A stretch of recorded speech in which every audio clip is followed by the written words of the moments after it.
Let me tell you something today. Genesis 32 is not just a story. It's a moment of transformation. It's about fear, faith, struggle, and breakthrough.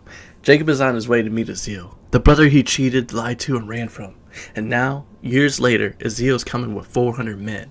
Jacob is terrified. He doesn't know this is a reunion or a funeral. So, what does Jacob do? He prays, not a cute prayer, not a quiet prayer, a desperation prayer. He reminds God, you told me to come back. You promised to bless me. Sometimes the only thing you can hold on to is what God already promised you. Then Jacob sends gifts ahead, trying to soften Ezekiel's heart. But that night, something wild happens. Jacob is left alone. And when you're alone, God shows up.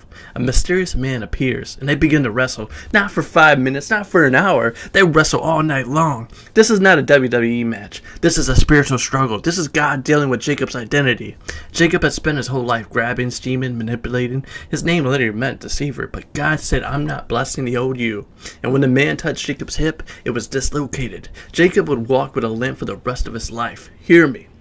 Some of your blessings come with a limp. Some breakthroughs come with pain. Some transformations leave a mark. But Jacob refused to let go. He said, I will not let you go unless you bless me. That's faith. That's hunger. That's desperation.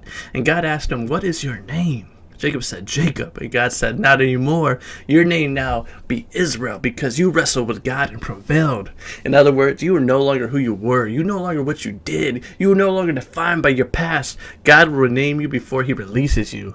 Jacob named that place Peniel. I saw God face to face and my life was spared. The next morning, Jacob limped toward Ezekiel. Not running, not hiding, not scheming, walking different. That limp was proof he had been with God.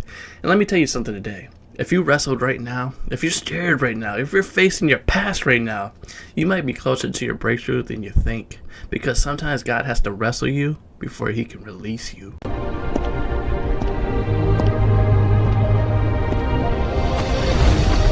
If this message spoke to you, like, subscribe, and share your heart.